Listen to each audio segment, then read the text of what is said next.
wabarakatuh. Alhamdulillahirabbil alamin wassalatu wassalamu ala Rasulillah sayyidil anbiya'il wal mursalin. Alhamdulillah, gimana kabarnya sahabat Karimah? Semoga selalu dalam rahmat dan limpahan nikmat dari Allah Subhanahu wa taala.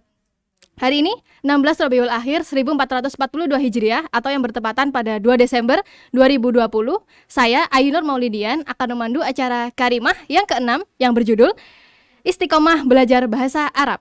Kali ini kita ditemani oleh Ustadzah kesayangan kita, yaitu Ustadzah Masyito. Kita sapa dulu yuk Ustadzah Masyito.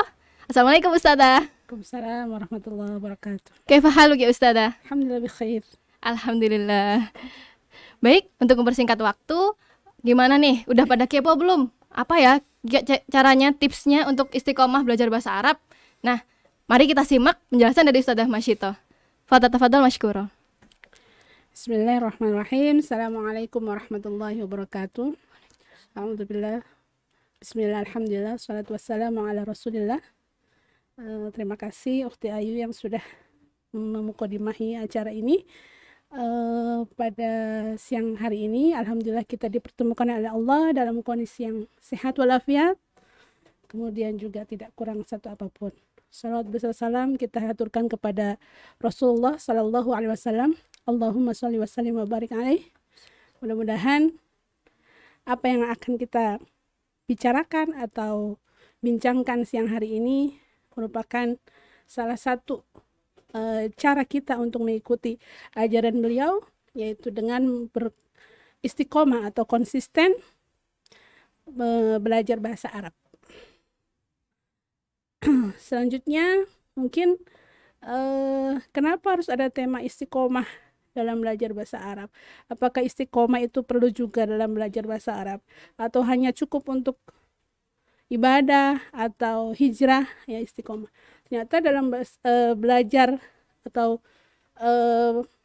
belajar bahasa Arab itu memerlukan istiqomah, ya, memerlukan konsisten. Yang saya jumpai di lapangan, ya, itu sering sekali orang bersemangat di awal.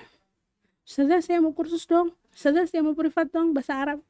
Sampai level sekian itu hilang, ya. Atau paket yang ketiga yang tadinya 20 orang menjadi 5 orang. Itu sudah berulang kali ya di berbagai wilayah. Saya pernah ngajar di Samarinda juga seperti itu. Yang sifatnya privat ya, yang awalnya banyak atau yang awalnya istiqomah, semangat, pertemuan selanjutnya atau yang kesekian itu sudah berkurang. Nah, itu menunjukkan bahwa keistiqomahan itu perlu dijaga. Nah, siang hari ini insya Allah kita akan lebih detail lagi membahas tipsnya, ya, atau langkah kita untuk menjaga istiqomah itu. Kenapa perlu istiqomah? Ya karena bagi kita bahasa Arab itu adalah bahasa ibadah, ya, bahasa ibadah kita. Jangan dulu mengatakan bahasa Arab itu bahasa surga. Ya belum tentu kita juga berasal surga, ya. Jadi yang pertama kita harus pahami bahasa ibadah kita, bagaimana ibadah kita supaya benar lafadznya, supaya benar makhrajnya, maknanya yang kita pahami, kemudian kita lebih khusyuk sholat dan sebagainya ketika kita mengerti maknanya. Dari mana mengerti? Ya dari belajar bahasa Arab itu. Jangan ya kalau cuma buat itu doang mah saya sudah hafal, ya,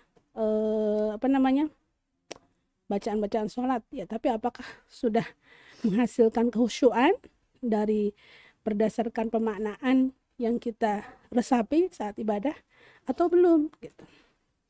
Atau niatnya mau jadi TKW, mau jadi TKI, ya insya Allah niat-niat yang itu akan ikut ketika niatnya yang pertama adalah yang agung. Jadi ibaratnya kita nanam padi, rumput juga akan tumbuh gitu. Ya, jadi kita harus pertama adalah bagaimana men-setting niat itu. Ya, tadi harus tanamkan bahwa bahasa Arab adalah bahasa ibadah kita. Masalah nanti ke surga paham apa enggak, ya. Karena ternyata di orang yang nggak bisa bahasa Arab pun kalau amalannya bagus, Bisa. insya Allah bisa. Karena amalnya yang akan membimbing dia berbicara. Langsung ya, masuk Boleh. ke tips pertama. Langsung nih Ustazah, udah kepo nih teman-teman. Jadi sebenarnya yang harus dijaga konsisten itu dari pra, saat, sama setelah.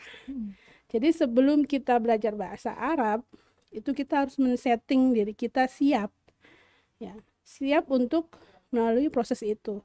Jadi persiapan atau teknis atau tips untuk menjaga istiqomah belajar bahasa Arab sebelum prosesnya, pertama adalah tanamkan niat yang seperti kita bicarakan tadi ya. Kemudian yang kedua, kemudian sertakan niat jihad. Kalau tadi niat belajar bahasa Arabnya, sekarang niat jihad agar ruh perjuangan itu ada. Kenapa belajar bahasa Arab harus ada niat jihad? Karena setiap proses belajar itu ada hambatan, ada kesulitan. Ya, maka kalau kita sudah siapkan ruh jihad, ruh berjuang, ya hambatan itu akan kita lawan, bukan kita temani, ya. Ya, alasan itu akan kita siasati, bukan kita ikuti gitu ya. Seperti itu, niat jihad. Ya, harus ada niat berjuang. Kalau cuma mau ngisi waktu doang, mau ngisi waktu luang, ikut apa? Ikut kursus bahasa Arab misalkan, atau masuk ma'had, cuma ngisi waktu doang. Insya Allah waktunya terisi, tapi ilmunya nggak ada. Jadi, likul limri'im manawa. Bagi seseorang itu, dia akan mendapatkan apa yang dia niatkan. Jangan ragukan itu. Jadi, ukhti dan akhwat sekalian, jika niatnya sudah seperti itu, insya Allah akan mendapatkan itu. Ya, niatnya ngisi waktu, niatnya karena Allah, niatnya supaya terlihat sibuk, ya akan terlihat sibuk, benar terlihat sibuk, tapi nggak ada isinya. Jadi, sertakan niat jihad. Yang ketiga, carilah lingkungan belajar yang kondusif. Lingkungan kondusif seperti apa?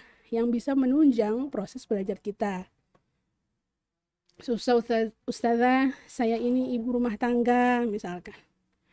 Ya. Susah ustazah, saya ini sambil kuliah kedokteran. Saya sambil kuliah ini dan sebagainya. Banyak alasan. Ya. Kalau susah nyari, buat. Ya.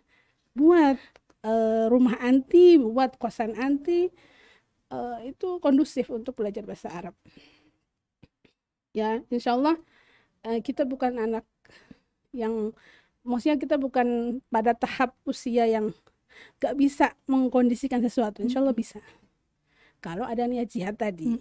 Ya, makanya 1, 2, 3 itu nggak akan muncul kalau tadi niat jihadnya nggak ada. Niat berjuangnya nggak ada.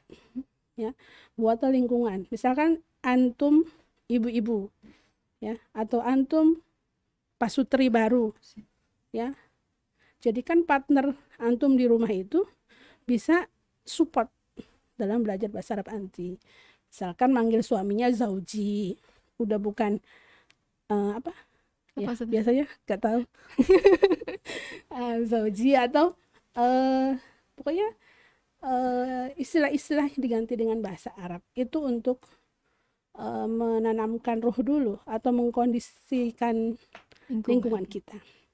Yang keempat, mensugestikan mindset positif tentang bahasa Arab. Mindset positif itu tidak harus yang bunyinya apa ya? Yang bunyinya sesuatu yang kita bisa kendalikan. Rata-rata orang berpikir kalau kita mindsetnya bahasa Arab itu mudah, pasti kita bisa. Belum tentu. Ada seseorang yang ketika mindsetnya mengatakan itu mudah, justru dia nggak tertantang. Ya, jadi kan kalau mindset itu tergantung karakter masing-masing. Saya nggak mencontohkan misalnya harus di kepala kita ini bahasa Arab itu mudah, harus di kepala itu bahasa Arab itu cepat, ya. Bukan seperti itu yang saya inginkan, yang saya sarankan, ya. Jadi kalau saya itu maksudnya saya menyarankan ini karena berdasarkan pengalaman ya, yang saya hadapi, yang saya perhatikan, bahwasanya ketika mindset positif itu berbunyi seperti itu, ya, mudah, cepat, gampang, ya, itu tidak juga ngaruh pada karakter-karakter tertentu. Kita yang harus bikin logo itu, slogan itu sesuai dengan karakter kita. Bisa jadi ketika kita tahu bahasa Arab itu sulit, butuh perjuangan, kita lebih giat. Bisa jadi kalau kita tahu bahasa Arab itu gini-gini aja, ya udahlah ngapain sih capek-capek, kok gini-gini aja bahasa Arab gitu ya. Jadi mindset positif itu kita yang membuat, kita yang bikin. Selanjutnya, ini yang paling penting, perbanyak interaksi dengan Al-Quran, ya, karena sangat penting. Seperti pintu, ya, pintunya belajar bahasa Arab itu adalah Al-Quran. Saya pernah ngajar di 2 lembaga yang latar belakangnya berbeda. Yang satu memang sudah belajar bahasa Arab setiap hari, bahkan di asrama wajib berbahasa Arab. Maksudnya sudah disetting setiap hari berbahasa Arab, mufradat dilengkapi dan sebagainya. Kuliahnya bahasa Arab, ngomongnya Arab, ya. Dan satu lagi basicnya adalah eksak. Dia itu PESMA, ya, pesantren mahasiswa. Isinya rata-rata anak kedokteran sama bahasa Inggris. Ya, saya ngajar di situ, di 2 tempat itu. Tapi yang di PESMA ini memang ada wajib one day one dose, kemudian 1 hari setengah halaman hafalan, ya, bagi setoran, sore setoran. Ketika saya memulai pelajaran bahasa Arab, ternyata progresnya lebih cepat di sini, ya, yang intensitas interaksi dengan Al-Qur'annya lebih banyak. Ternyata yang di sini hanya hafal. Maksudnya hafal itu ketika dia diajak dengan topik yang lain tidak bisa nyambung gitu. Seperti itu tuh contoh lapangan realnya, ya. Jadi walaupun itu tidak menjadi patokan banget, ya, contoh ini, tapi itu menunjukkan bahwa pengaruh interaksi dengan Al-Quran itu sangat besar. Jadi memang apalagi ternyata kaidah bahasa Arab itu disusunnya adalah setelah ada Al-Quran. Jadi bahasa Arab itu mulia karena Al-Quran.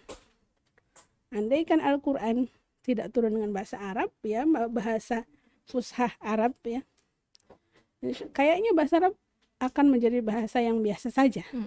Tapi karena Al-Quran turun dengan bahasa itu, ya, sehingga menjadi rujukan, maka inilah bahasa fushah yang sebenarnya yang menjadi bahasa Arab yang kita pelajari. Kemudian terakhir, siapkan sarana pendukung. Jadi kalau mau belajar bahasa Arab, memang belajar apapun, ya, harus mempunyai sarana pendukung, dan itu disiapkan. Aduh, males banget. Tapi ada loh ustazah, anak-anak atau orang-orang yang belajar bahasa Arab terpaksa, ya, maksudnya karena di pondok gitu ya, di Ustazah, pondok, di pondok pun terpaksa gitu, ya.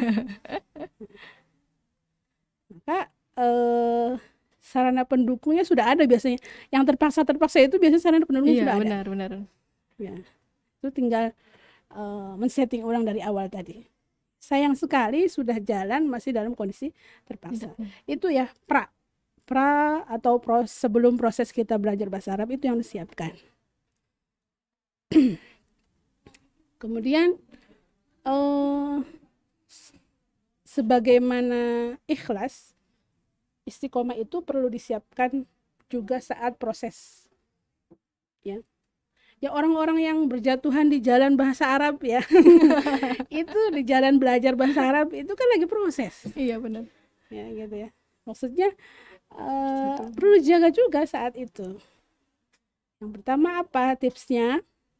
Menjalin keterikatan batin atau psikologis dengan lingkungan belajar.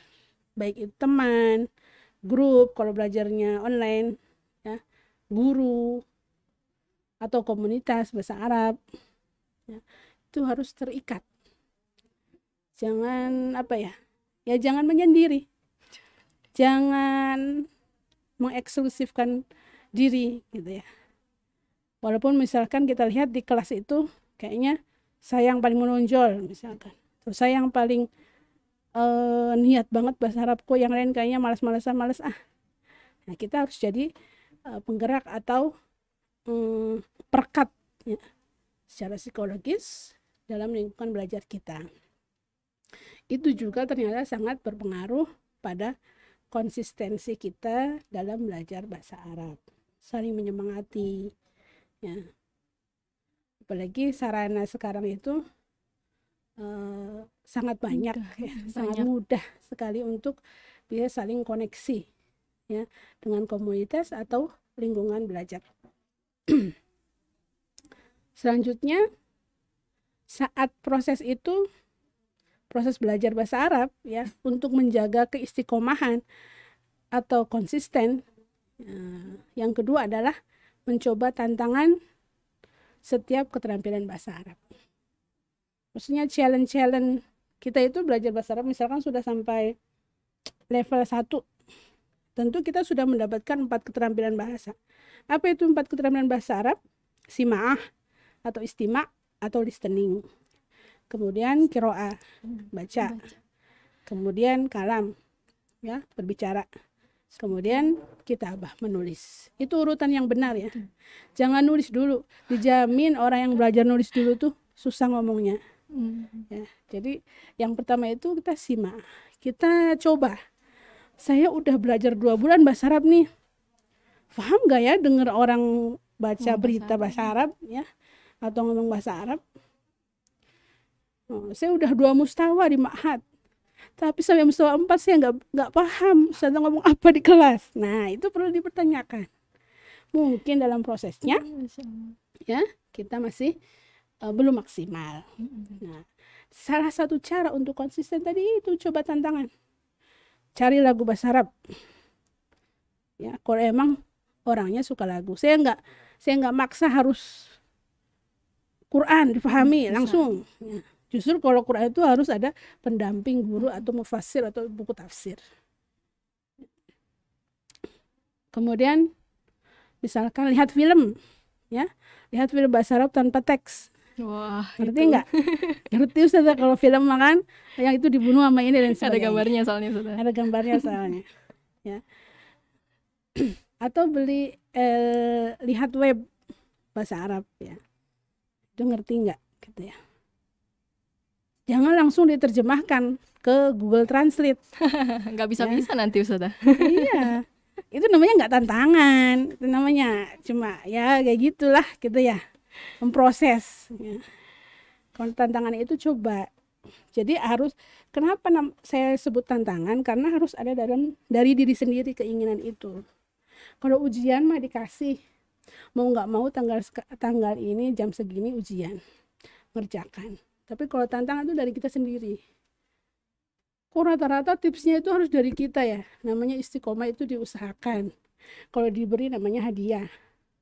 Ya, istiqomah itu bukan hadiah. Jadi kita berusaha dan kita merasakan itu. Ya, kalau jenuh, ya tadi selingannya tipsnya adalah kita menantang diri kita. Ya, lihat lagu bahasa Arab, lihat film bahasa Arab. Bisa nggak gitu? Ternyata nggak bisa, maka kalau hasilnya, saya ternyata nggak bisa, itu apa? Setelah itu apa yang Anda lakukan? Kalau setelah itu patah, aku nggak bisa, udah 3 bulan udah belajar bahasa Arab, masa lagu ini aja aku nggak ngerti? Enggak, udah males gitu kan. Ada juga, ya aku nggak bisa, ternyata aku belum bisa apa-apa. Oh, harus terus berarti.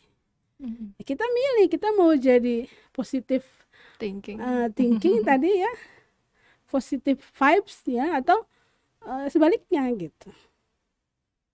Ya, kita kayaknya udah nggak masa-masanya seperti itu ya. Kita harus men-setting diri kita sepositif mungkin, karena di zaman sekarang makin menjadi pribadi negatif, makin tergilas ya, makin rapuh, makin tertinggal. bahkan mungkin terinjak-injak dan terbuang. Ya, maka kita harus melatih diri kita setegar mungkin, sekuat mungkin. Apakah istiqomah itu nggak boleh berhenti sejenak? Apakah istiqomah itu lari terus? Apakah istiqomah itu semangat terus? Apakah istiqomah itu boleh istirahat, Ustazah? Ya, boleh. Ya, bahkan boleh jenuh sebentar. Kemudian jenuh itu kita pakai untuk isi bensin. Ya, jadi setelah itu larinya lebih cepat. Jangan sampai belajarnya 1 bulan, istirahatnya 2 bulan, habis itu ulang lagi sebulan. Ya, maksudnya siklus apa ya? Siklus down atau siklus menenangkan diri atau siklus berhenti sejenaknya itu harus lebih cepat. Ya, jangan lama-lama. Itu juga ya, yang harus kita perhatikan. Kalau lagi jenuh, boleh refreshing dulu. Ya, saya mau refreshing apa? Ya, langsung habis itu kuatkan azam lagi. Kembali ke awal lagi. Niatkan jihad lagi. Semakin sulit yang Anda hadapi, pahalanya semakin besar. Itu ya, kayaknya klise banget ya. Teori banget gitu ya Ustazah. Teori banget gitu ya, pahalanya semakin besar. Ya, kalau untuk orang-orang yu'minuna bil ghaibi, ya harusnya nggak teori itu, harusnya nggak klise. Ya. Orang takwa itu justru harus percaya sama yang goib, yang nggak terlihat. Pahala kan nggak terlihat sekarang nih ya. Saya dulu begitu. Jadi saya dulu itu memang sering juga merasakan, aduh bukunya besar banget, ini nggak ngerti, nggak ada syakelnya, nggak ada harokatnya. Ya, tapi saya menyemangati diri saya. Semakin sulit ya, semakin besar nilai jihadnya, semakin besar nilai pahalanya. Saya nggak lihat sekarang pahalanya, saya mungkin insya Allah hari-hari ke depan diganti dengan kebaikan dan kemudahan dari Allah. Kemudian mengevaluasi mandiri hasil belajar. Evaluasi mandiri itu kayak kita ya merenung, saya udah bisa apa aja nih dengan 3 bulan. Ya, bukan melihat nilai hasil ujian. Ingat ya, jangan sampai terpaku pada nilai. Emang susah sih ya untuk mengesampingkan ini. Saya pengalaman di 3 ma'had itu memang walaupun ibu-ibu masih peduli nilai. Ya. Kata saya kalau katanya lillahi ta'ala, gak apa-apa Bu, yang ini berkurang dikit. Nah, yang penting kan sudah belajar. Tapi saya salah harokat Ustazah. Iya gak apa-apa. Ibu udah tahu salah harokat sekarang itu berarti ibu sudah bagus karena ibu tahu yang salah tadi gitu kan. Contoh, saya pernah punya mahasiswi bahasa Arab itu usia 72 tahun waktu di Ma'had Al-Imarat Bandung. 72 tahun. Udah sepuh juga ya Ustazah. Sepuh. Pensiunan. Jadi setiap buku dari Ma'had tuh dia copy menjadi 2 kali lipat besarnya supaya bisa terlihat. Kurang besar ya, kurang jelas ya. Jelas. Masya Allah. Saya suka sekali. Saya suka sekali ngobrol sama beliau. Karena saya melihat semangatnya itu. Ya. Jadi terkadang memang dia nggak mau tinggal kelas gitu. Kalau nilainya kurang dia mau remedial. Ya. Saya hargai itu sebagai perjuangan dia untuk maksudnya menuntaskan level yang dia ingin selesaikan. Gitu. Sebenarnya perjuangannya itu ya kalau berangkat ke Ma'had itu habis subuh karena keretanya cuma ada habis subuh. Masya Allah. Ke Ma'had terlihat. Tadi saya mana ya? Sampai mengevaluasi mandiri. Ya, jadi evaluasi mandiri itu ya tadi ya kita merenung sudah bisa apa aja yang sudah kita selesaikan bab misalkan listening sudah bisa nggak dengar ustazah ngomong, minimal ustazah yang ngomong lah karena sama-sama orang Indonesia ya. Kemudian jangan malu atau takut salah. Betul. Itu kuncinya ya Ustazah. Jangan malu atau takut salah. Tapi ustazahnya kan menyeramkan. Kalau saya salah suka masa gitu ya. Nggak tahu ya. Kalau saya tuh suka ustazah yang seperti itu dulu waktu masa saya jadi murid. Jadi saya suka ustazah yang perhatian. Kalau ustazah saya salah, saya telat, saya itu dibiarkan saja, saya malah ini kenapa ustazah dengan saya? Apakah saya tidak dianggap di kelas dan sebagainya? Lebay sih. Ya, tapi benar. ternyata setelah saya jadi guru banyak juga yang tidak suka dengan seperti itu. Bahkan ada tolibah ya atau murid ketika dievaluasi salah, harusnya rokatnya begini, itu dia langsung down. Iya, ya. betul. Katanya harus sendiri-sendiri ngasih tahu. Ya nggak cukup waktunya, Noni. Masa saya harus sendiri-sendiri bilang ini salah rokatnya, Dek. Ya. Malu mungkin ya Ustazah. Iya, nah itu malu itu harus dikurangi kalau dalam belajar. Ya, mengefektifkan waktu di kelas. Betul. Ya. Karena kita bukan privat ya. Iya, betul. Kemudian masih banyak sih ya tipsnya. Tips-tipsnya masih banyak nih Ustazah. Udah mau habis waktunya. Ya. Cepet banget, Masya Allah. Ya, apa? Langsung ke pasca setelah ya. Setelah kita menyelesaikan satu level tertentu dalam belajar bahasa Arab, kita juga tetap harus jaga istiqomah itu. Ya, saya bilang tadi seperti ikhlas. Ikhlas itu harus jaga di awal, saat, dan setelah. Ya, ikhlas di awal belum tentu di tengah masih ikhlas. Istiqomah juga gitu. Semangat di awal, semangat di tengah. Pas sudah berhasil, sudah LC, ya kayak aku sudah selesai. Master, gitu ya. Sudah master, udahlah, lepas bahasa Arab. Itu dia konsisten belajar itu. Kenapa terus belajar? Karena bahasa Arab itu bahasa yang paling fleksibel, dia akan berkembang terus. Ya, kalau anti dulu tahu kelapa itu bahasa Arabnya narojil, sekarang udah nggak ada orang bilang narojil. Apa bahasa Arabnya? Pohon kelapa, jauzul hind. Alhamdulillah. Ya itu. Kalau dulu kita tahu istilah bahasa Arab ini, sekarang dulu tahunya mahmul, ya sekarang sudah jawal, sudah mobile. Dan nggak ada orang bilang mahmul, itu jarang. Sudah mobile. Mahmul itu biasanya buat yang formal-formal di kertas, pengumuman. Jawal kadang juga jawal. Kalau untuk verbal, mobile. Kemudian pertama tipsnya adalah ajarkan bahasa Arab, mengajar. Jadi saya nggak berhenti belajar karena saya mengajar. Nah, ketika kita mengajar, kita otomatis akan terus belajar bahasa Arab. Nah, mengajar siapa Ustazah? Yang ngajar anak anti di rumah, ya, ngajar tetangga free. Ayo Dek, ajari bahasa Arab free. Nggak usah lihat. Tapi Ustazah sekarang tuh yang free tuh nggak digubris. Iya, betul. Kadang ngalah gitu ya Ustazah, padahal free gitu. Ya udah coba aja pasang tarif. Makin nggak digubris misalkan. Siapa anti gitu. Coba ya, ajarkan bahasa Arab. Pertama, orang terdekat, kalau emang nggak bisa punya murid dari luar, suami, ya, adik, anak, teman, atau cari orang ya yang mau kita ajarkan bahasa Arab. Atau ngelamar. Saya lulusan Ma'had Imarat, Ma'had Abdurrahman bin Auf. Insya Allah sudah belajar bahasa Arab 5 semester. Kurang. Saya mau dong ngajar di TK gitu. Ya, bahasa Arab. Kemudian persiapkan level belajar selanjutnya. Ya, sudah LC itu apa level selanjutnya?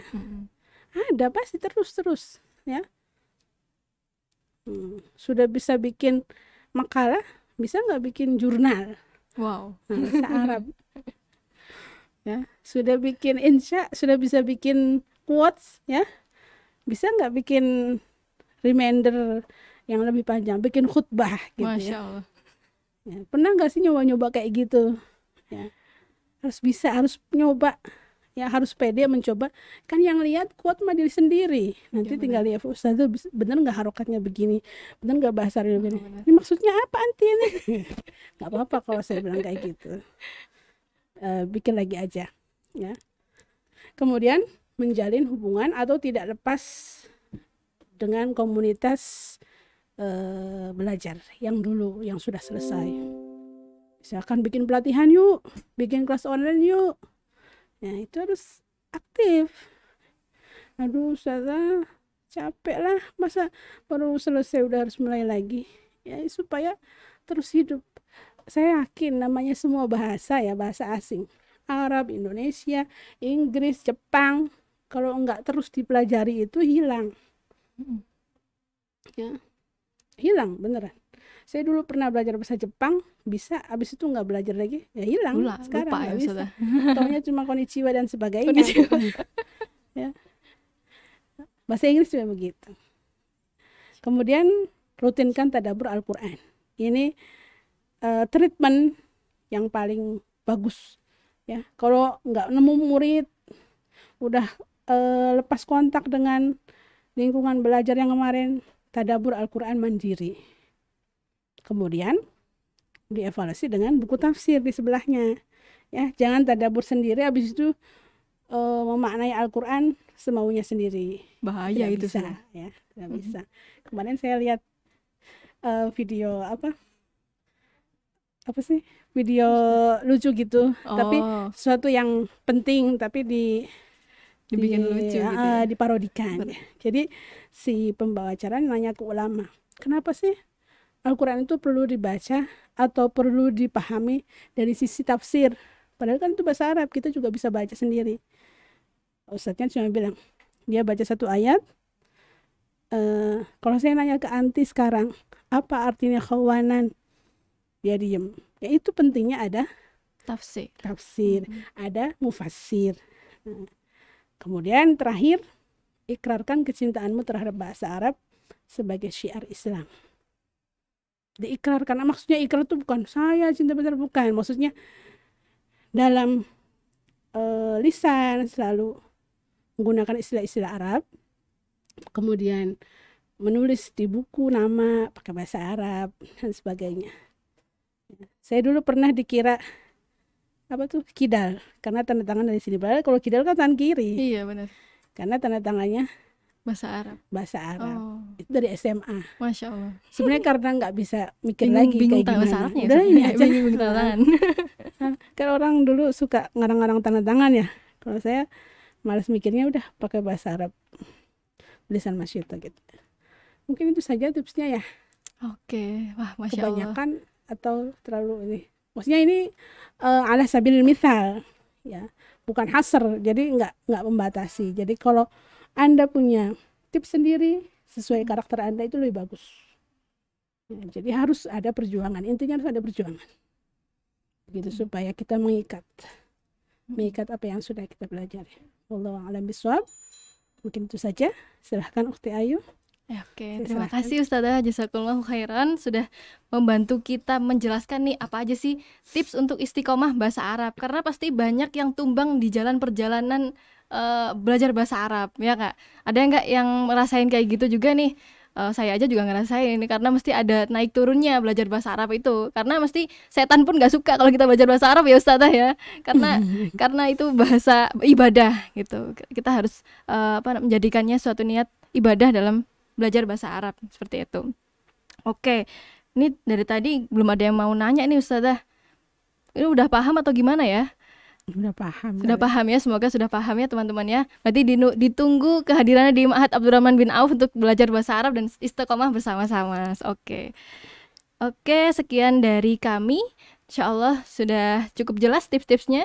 Tapi jangan lupa, karena tips berarti antum semua harus cari tips yang cocok dengan diri antum sendiri sehingga bisa mengembangkan dirinya tepat sasaran seperti itu. Jazakumullahu khairan. Bertemu lagi di Karimah selanjutnya. Kami mohon maaf atas segala khilaf dan kesalahan. Wabillahi taufiq wal hidayah. Wassalamualaikum warahmatullahi wabarakatuh. Waalaikumsalam warahmatullahi wabarakatuh.